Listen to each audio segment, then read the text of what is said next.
Hey everyone, just wanted to give you a little bit of update. Since the last time I did a video, it was when I was with my wife. Went to the doctor on the 18th.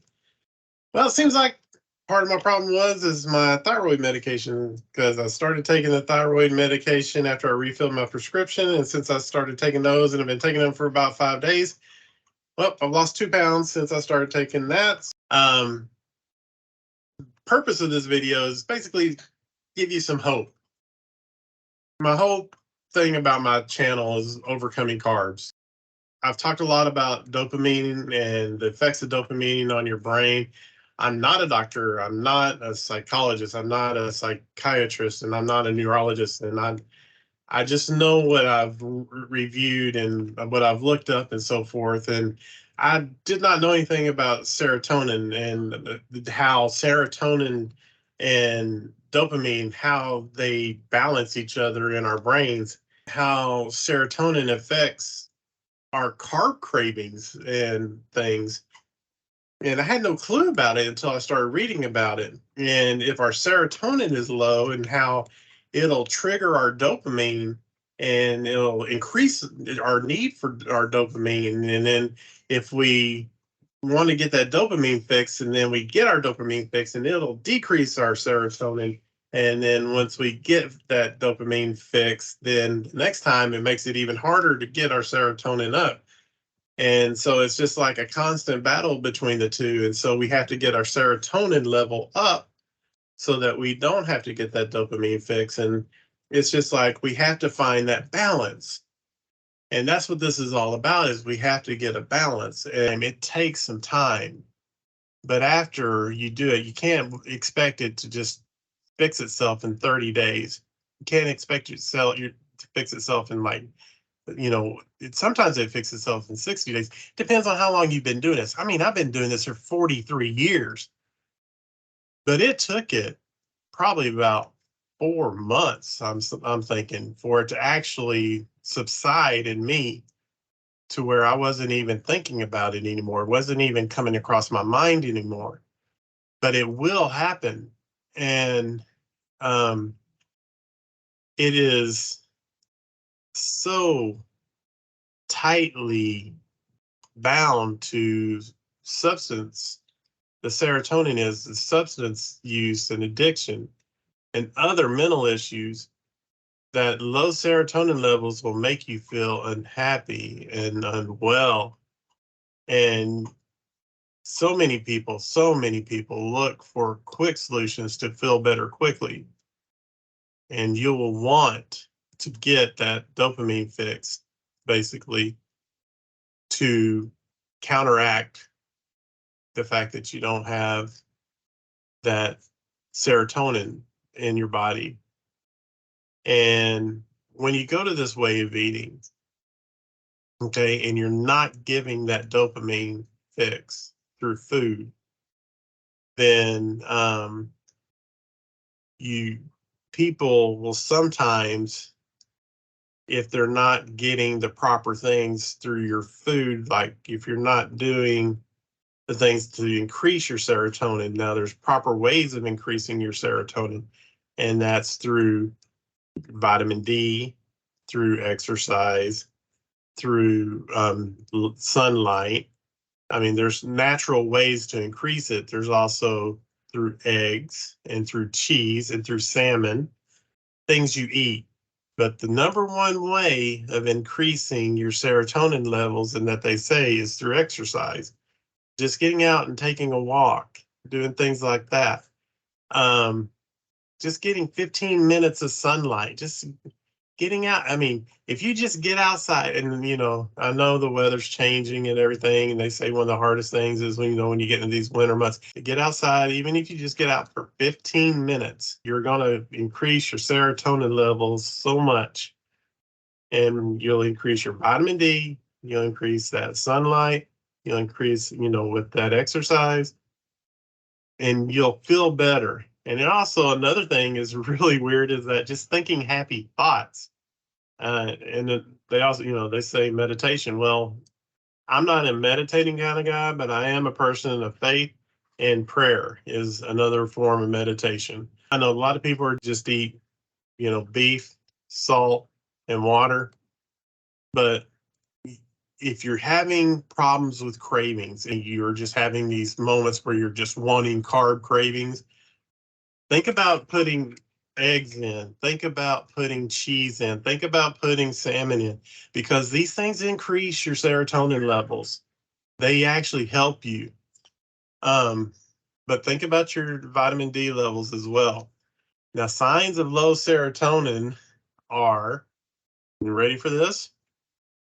Anxiety, negative thoughts, and agitation, poor memory or focus, and cognitive impairment, carb cravings, weight gain and poor appetite, fatigue, not being able to sleep very well, hot flashes, nausea, digestive issues and headaches, muscle pain, and stomach pains. Why? Why did we eat the carbs to begin with? What was the reason why? We weren't born basically craving sugar. We weren't born that way. An alcoholic wasn't born craving alcohol. If you take just pure alcohol, like Everclear or something like that, that stuff is nasty. An alcoholic just doesn't go up and just start drinking alcohol. And a person that drinks alcohol does it for the buzz. A person that smokes a cigarette for the nicotine, they want that feeling of that nicotine, that buzz. When people do things, they do it for a reason. They want that feeling. When somebody's addicted to something, they do it because they want that reward. That's the whole dopamine effect. So there is a reason why we basically started eating this certain way, because there was a reason why we started eating that way. It tasted good. I mean, if it didn't taste good, we wouldn't have eaten it, right? So, we started eating the cereal because, hey, it tasted good. Just think about that. It had to have a lot of sugar on that stuff.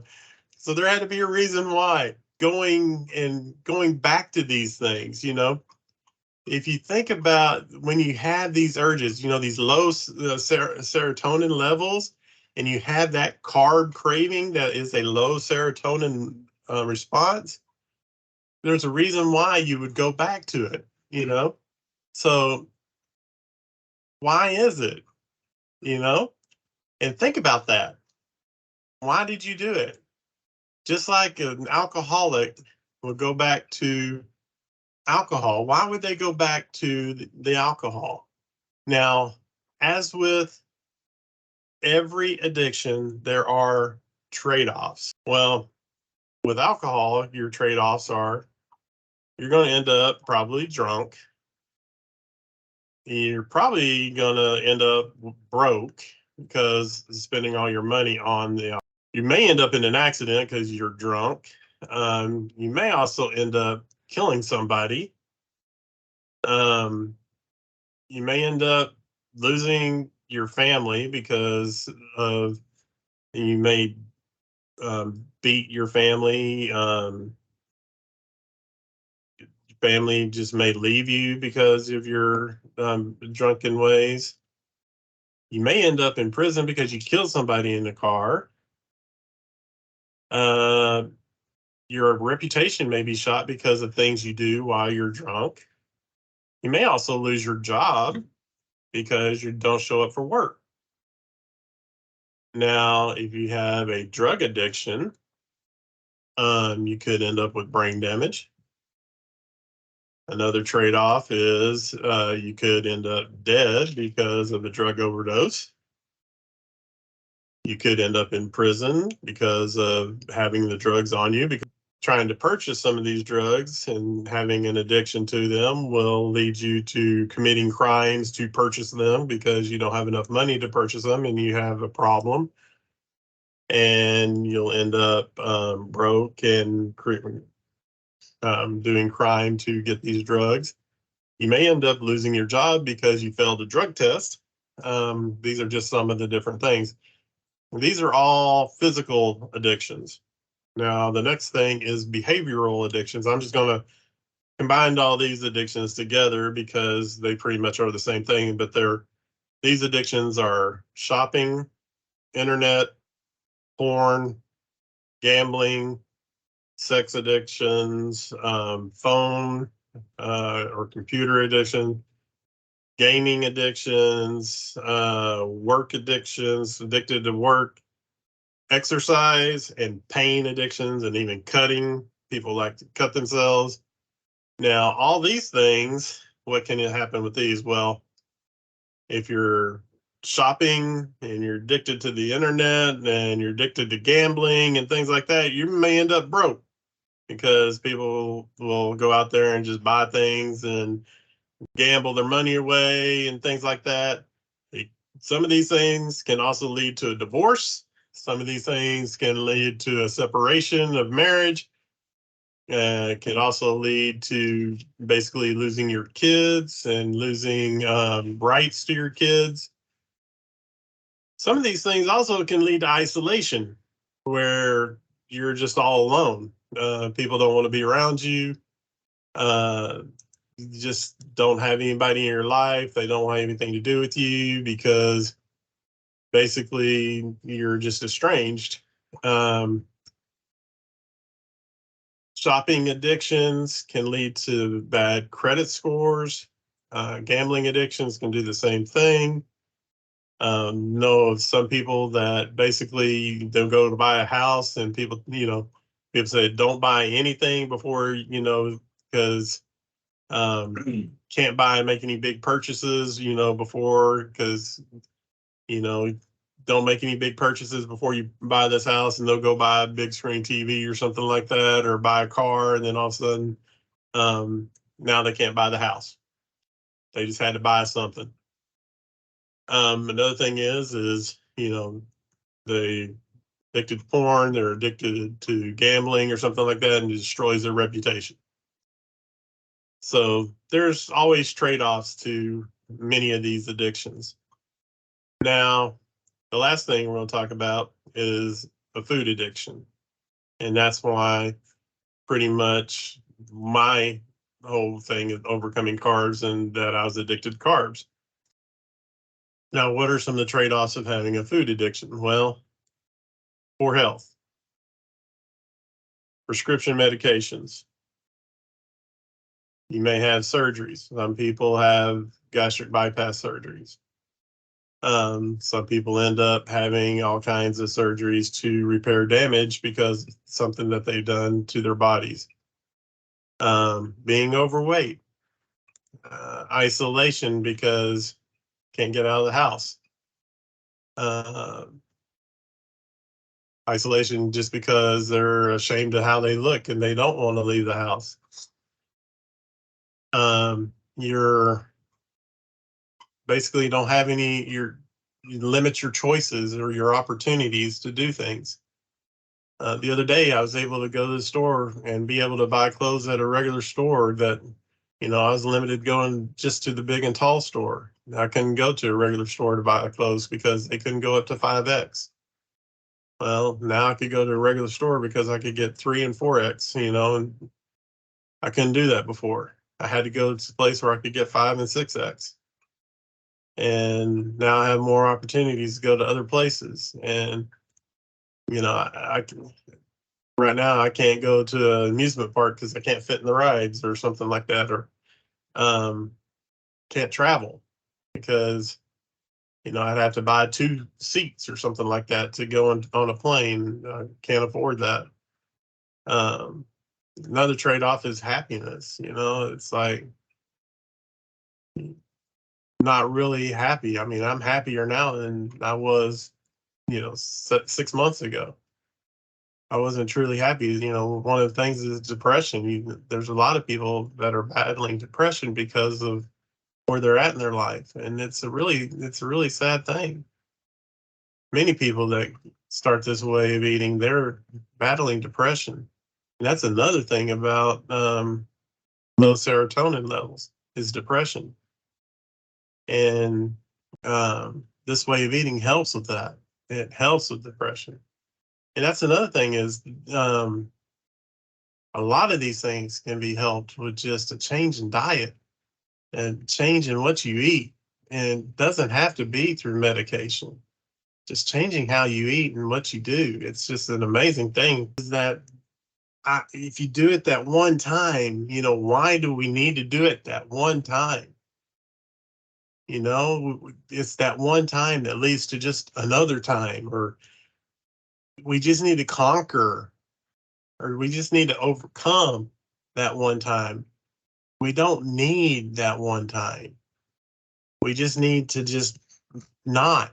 We just need to be us and just keep going with what we are. But if we do have that one time, we need to put it behind us and just know that it's not us. It's just this stupid chemical, the serotonin and this dopamine that's causing this problem in our heads.